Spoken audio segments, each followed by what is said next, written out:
Diz assim, verso 8: depois de muitos dias virás visitado.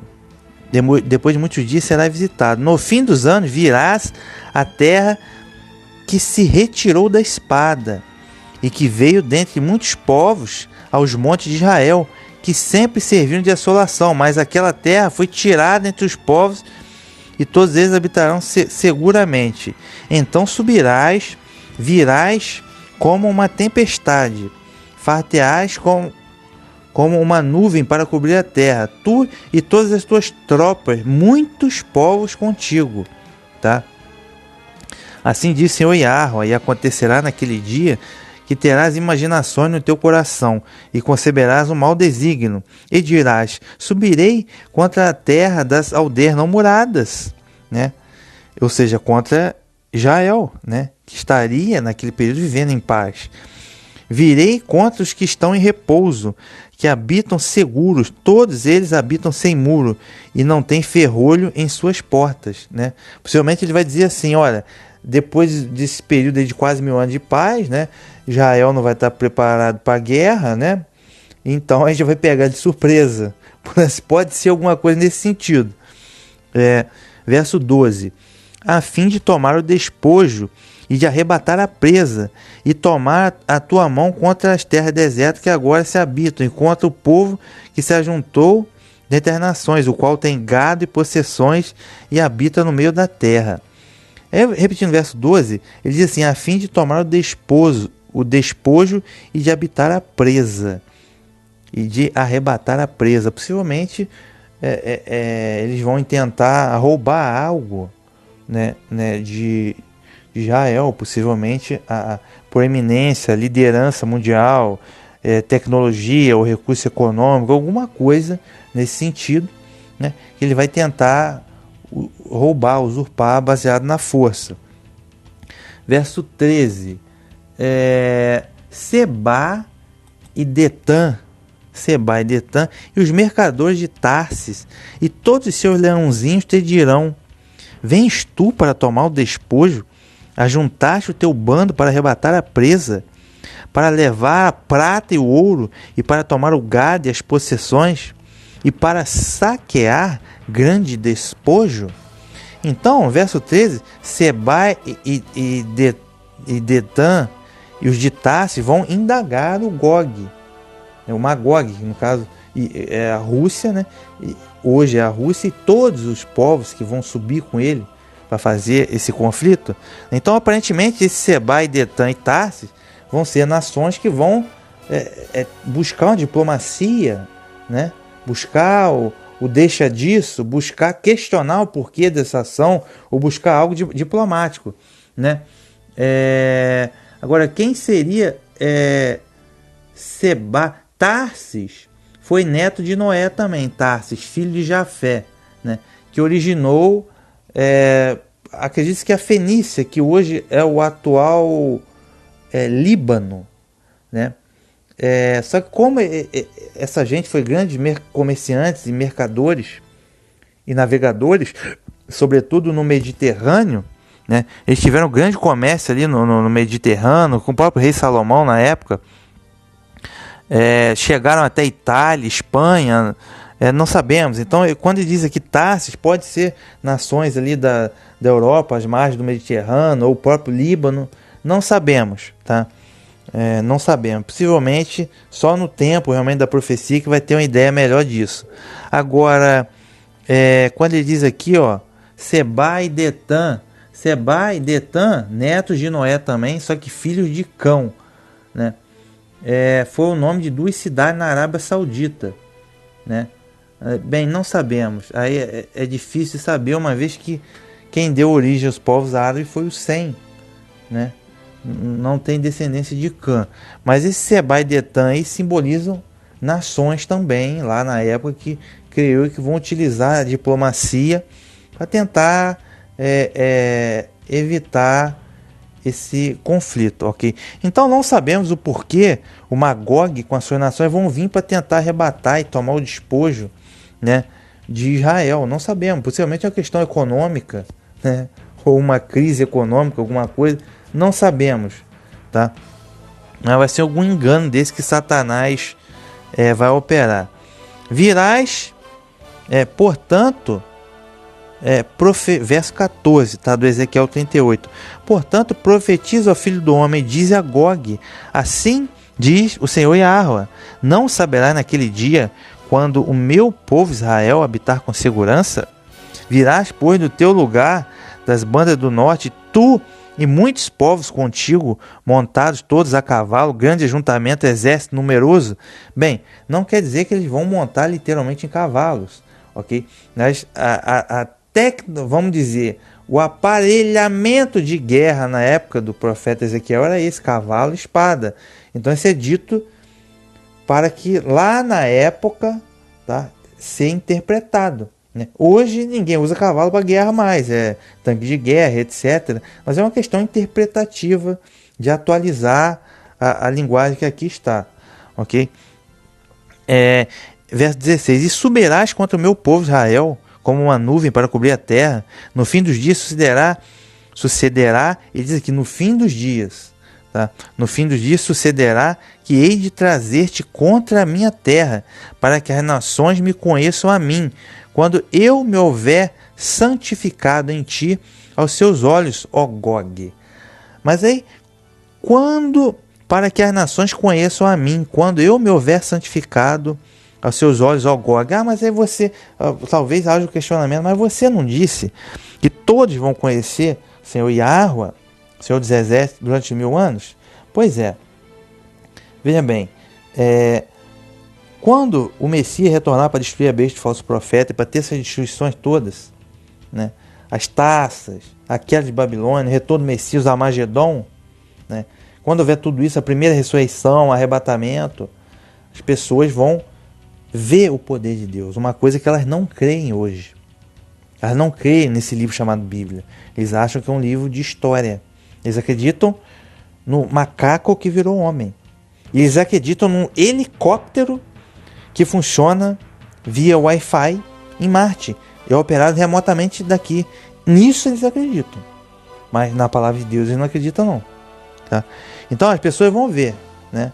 Só que aí vai entrar um período de prosperidade, né, e de tranquilidade durante os 1000 anos. Tá? Então muita gente nova vai nascer durante esses 1000 anos. Uma geração nova. Né? Essa geração nova vai vir no período de paz, vai conhecer a palavra, mas é uma geração que não vai ter visto a olho nu efetivamente o que o Eterno é capaz de fazer. Certo? Então quando chegar esses 1000 anos, o Eterno, por seus desígnios, ele vai permitir essa rebelião de Gog e Magog, porque ele vai mostrar para essa geração nova, que vai estar naquela época vivo, vai mostrar ao vivo, né, o poder dele. Ok? Então é isso. Da mesma forma, agora ele vai permitir, ele está permitindo que ressurja o império da besta. Ele vai permitir que surja o anti-messias. Ele vai permitir a imagem da besta. Tá? Mas ele tem os desígnios dele. Vai surgir um império muito forte para ele destruir, para ele mostrar que ele é mais forte. Ok? Então tem os desígnios, plano do Eterno. Tá? As coisas não são para a gente, as coisas é para ele. Ele é o personagem principal. Tá? Ele e o Messias, seu filho. Ok? Então é isso. Verso 17. Assim diz o Senhor Yahweh: não és tu aquele de quem eu disse nos dias antigos, pelo ministério dos meus servos, os profetas de Israel, os quais naqueles dias profetizaram os largos anos que te traria contra eles? Ou seja, veja, o profeta Ezequiel viveu 6 séculos antes do Messias. Vamos fazer um chute aí, 2600 anos atrás, né? 2600, mais alguns anos aí, e mais o período de 1000 anos, vamos tomando como literal, 3600 e poucos anos de antecedência. Já está profetizado na palavra do Eterno, via o profeta Ezequiel, que vai acontecer isso. 3600 anos de antecedência. Já está avisando que vai acontecer. Okay? Então não há novidade. Tudo já está escrito. Okay? É a mesma coisa o Apocalipse. Já está escrito. Tá? que o inimigo, Satanás, vai ser derrotado, destruído, que a besta vai ser destruída, junto com o antimessias, né, o anticristo, já está tudo escrito, ok? Verso 18: sucederá, porém, naquele dia, no dia em que vier Gog contra a terra de Israel, diz o Senhor Yahweh, que a minha indignação subirá a meus narizes, tá? Porque disse no meu zelo, no fogo do meu furor, que naquele dia haverá grande tremor sobre a terra de Israel. Então, quando diz que ele vai subir contra Israel, possivelmente literal contra Israel, lá no Oriente Médio. Agora, pode ser também que seja, Israel representa sempre a verdadeira adoração, que Satanás vai realizar um engano e que essas nações todas vão começar a perseguir o povo de Deus de maneira geral, perseguir os verdadeiros adoradores, ok? Aqueles que não vão cair no engano, pode ser isso também, perseguir o povo de Deus como um todo, né? A igreja como um todo, tá? Também tem esse significado. Verso 20: de tal sorte que tremerão da minha face os peixes do mar, as aves do céu, os animais do campo, e todos os répteis que se arrastam sobre a terra, e todos os homens que estão sobre a face da terra, e os montes cairão, e os precipícios se desfarão, e todos os muros desabarão por terra. Aqui é até interessante que ele diz aqui, ó, que tremerão diante da minha face os peixes do mar, as aves do céu, os animais do campo. Tá? Mas se lá na teologia adventista eles dizem que a terra vai estar arrasada, e eles colocaram que vai ter uma segunda ressurreição dos ímpios, e que esses ímpios vão ser seduzidos por Satanás, então quer dizer que vai ter ressurreição dos peixes também, né? Se a terra vai ser destruída, vai ter ressurreição dos peixes, das aves e dos animais de campo também? É isso? Ou seja, não tem nada a ver, né? Porque isso é historinha. A ressurreição, segunda ressurreição, é só a partir do verso 12 do Apocalipse 20. Nós estamos agora no verso 8. Eles trocaram, colocaram o 12 na frente do 8, né? Grosseiro. Mas enfim, retomando, verso 21 do Ezequiel 38, diz assim, ó: porque clamarei contra ele a espada sobre todos os meus montes, diz o Senhor Yahweh, a espada de cada um se voltará contra o seu irmão, e contenderei com ele por meio da peste e do sangue, e da chuva inundante, e grandes pedras de saraiva, fogo e enxofre farei cair sobre ele, e sobre as suas tropas, e sobre os muitos povos que estiverem com ele. Assim eu me engrandecerei e me santificarei, me farei conhecer aos olhos de muitas nações, e saberão que eu sou Yahweh. Tá? Então é isso. Então, ou seja, o Eterno vai promover, tá? O Eterno vai destruir esse ajuntamento de nações, tá? Liderado por Magog, né? Que é da Terra do Norte, ali da Eurásia, Rússia, né? Que é a potência que vai liderar diversas outras potências contra a verdadeira, contra Israel, e possivelmente contra os verdadeiros adoradores, a igreja de maneira geral, tá? De maneira geral, contra todo o povo de Deus. Deixa eu ver aqui. O verso 39, ele é bem é bem semelhante, é um complemento, perdão, capítulo 39 é um complemento, na verdade, do capítulo 38. Diz assim, o verso 39, capítulo 39, verso 1 de Ezequiel: tu, pois, ó filho do homem, profetiza ainda contra Gog, e dize: assim diz o Senhor Yahweh, eis que eu sou contra ti, ó Gog, príncipe e chefe de Meseque, de Moscou, e de Tubal, que é Tobolsk, ou o rio Tobal, na Sibéria. E te farei voltar, e te porei 6 anzóis, e te farei subir das bandas do norte, e te trarei aos montes de Israel. Aqui, virar do norte. Muita gente diz que é a Turquia. Não é, cara. Meseque, Tubal, não é Turquia, é Sibéria. Okay? Então o norte não precisa ser uma linha reta. Até porque vocês estão analisando o mapa do globo. O mapa do globo. Tem que analisar o mapa da Terra plana. Ok? Que é diferente, né? Que é diferente. Quando ele diz aqui, ou seja, quando o Eterno diz aqui, te farei voltar e te porei 6 anzóis e te farei subir contra Israel. Que o que são esses anzóis? Você fisga o peixe pelo anzol. E a partir do momento que você fisga o peixe pelo anzol, você controla o peixe, você puxa o peixe, você traz o peixe, e você tem domínio sobre ele. Então é o que o Eterno vai fazer. Esses anzóis são anzóis, simbolicamente, são 6 circunstâncias que vão obrigar o Magog a subir contra Israel. Ok? São 6 circunstâncias. Pode ser circunstância econômica, pode ser circunstância política, não sabemos quais serão as 6 circunstâncias, mas vão ser 6 anzóis, 6 circunstâncias que vão forçar o Gog, que é o líder desse ajuntamento todo, a subir contra Israel. Mas é tudo proposital, tudo sob controle. Tá? O próprio Eterno vai colocar isso no coração de Gog, tá? Porque para exercer os propósitos, os desígnios do Eterno.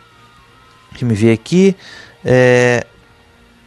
E tirarei o arco da tua mão esquerda e farei cair as tuas flechas da mão direita. Nos montes de Israel cairás, tu e todas as tuas tropas, e os povos que estão contigo, e as aves de rapina, e as aves de toda a Ásia, os animais do campo, te darei por pasto.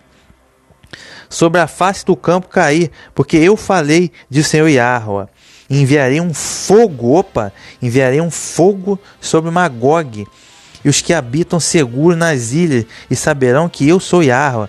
Atenção nesse detalhe, ó. Enviarei um fogo. Tá? Quando a gente fala de fogo, o que a gente lembra? Fogo consumidor. Né?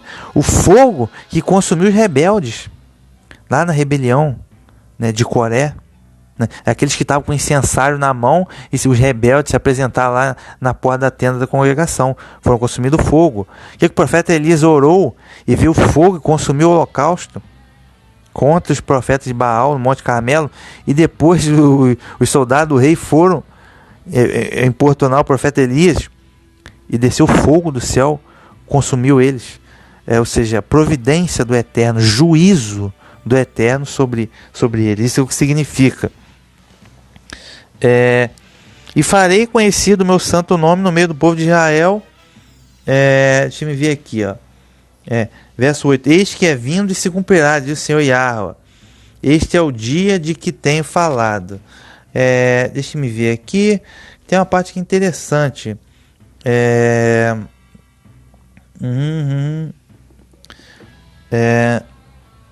Verso 11: E sucederá que naquele dia darei ali a Gog um lugar de sepultura em Israel, o vale dos que passam ao oriente do mar. E se espantarão os que por ele passarem. Ali sepultarão Gog e toda a sua multidão. Eles chamarão o vale da multidão de Gog. Verso 12: E a casa de Israel os enterrará por 7 meses para purificar a terra. Né? Sim, todo o povo da terra se enterrará, e será para eles memorável o dia em que eu for glorificado, diz o Senhor Yahweh. Há 7 meses, e os enterrará por 7 meses. Então vai ser uma mortandade tão grande, possivelmente, que vão levar 7 meses para purificar a terra. Né? Ou seja, então esse evento, possivelmente, ele vai acontecer no finalzinho dos 1000 anos. Tá?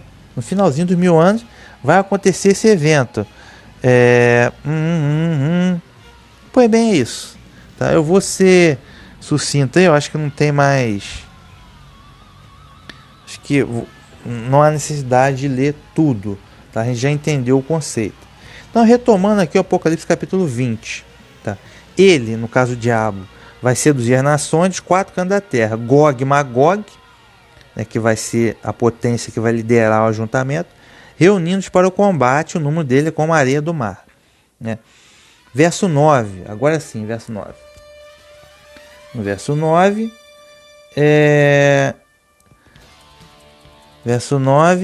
eles se espalharão por toda a terra e cercarão o acampamento dos santos e a cidade amada. Eles se espalharam por toda a terra e cercaram o acampamento dos santos e a cidade amada. Então, quando fala acampamento dos santos, acampamento remonta ao povo que estava no deserto. né, montava acampamento no deserto. Então, ou seja, é verdadeira adoração que significa, é povo de Deus que significa, tá? E cercaram o acampamento dos santos e a cidade amada. Cidade amada é o quê? Cidade amada é Jerusalém, a cidade do grande rei, Jerusalém. Só que agora, como a gente entende isso? Entende no sentido da verdadeira adoração, que é espírito e verdade. Então a cidade amada é Jerusalém celestial. Então não importa mais o local hoje, o que importa é a verdadeira adoração. Então, quando ele diz aqui, ó, eles se espalharam por toda a terra, né? E cercaram a cidade amada.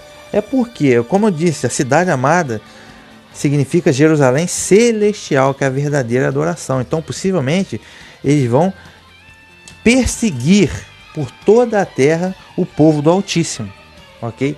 Não quer dizer necessariamente que eles vão ir só até Israel para fazer um combate militar, não. Possivelmente vai desencadear uma perseguição, né, a todo o povo do Altíssimo, a toda a igreja, tá? Em todos os cantos da terra, ok? Isso é o significado também, tá? Final do verso 9, mas desceu fogo do céu e eles foram devorados. É a questão do fogo consumidor que eu acabei de explicar agora, ok? A questão do fogo consumidor que eu acabei de explicar agora. Mais uma vez eu vou voltar à questão dos adventistas, tá? O que eles dizem? Não, a terra vai ficar devastada. Aí eles dizem que vai ressuscitar os ímpios e que Satanás vai enganar esses ímpios para essa rebelião. Só que olha só a mentalidade deles. Olha só. Vai ressuscitar os ímpios, tá? Só que a ressurreição dos ímpios é só lá na frente. É no verso 12. E depois disso, o que vai acontecer? Mas se a terra vai estar devastada, ele vai ressuscitar os ímpios, enganar os ímpios para cercar quem? Cidade amada. Eles dizem que nesse momento a nova Jerusalém vai descer do céu com os arrebatados e vai estacionar na terra, né? Aí Satanás vai enganar esses ímpios ressurretos para lutar e ir contra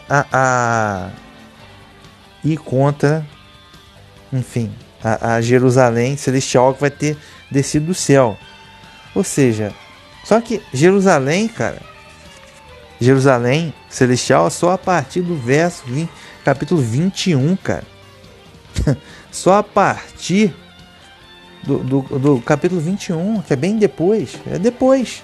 Tá? Então eles colocam a carroça na frente do burro. Eles têm que fazer esse malabarismo. Colocar um fato que está lá na frente, joga para trás para tentar fazer uma gambiarra para o fato de que eles não aceitam a restauração de Israel. Não aceitam que vão ter restante das pessoas das nações também na terra durante 1000 anos. Eles não aceitam isso, tá? Então, ou seja, o fogo consumidor é providência do Eterno. O Eterno que vai guerrear contra Gog e Magog. Vamos ter uma noção aqui. É no que eu estou falando, 2 Reis, capítulo 1. 2 Reis, capítulo 1, verso 9 a 12. Que diz assim, é o que eu acabei de citar, a questão do profeta Elias, né?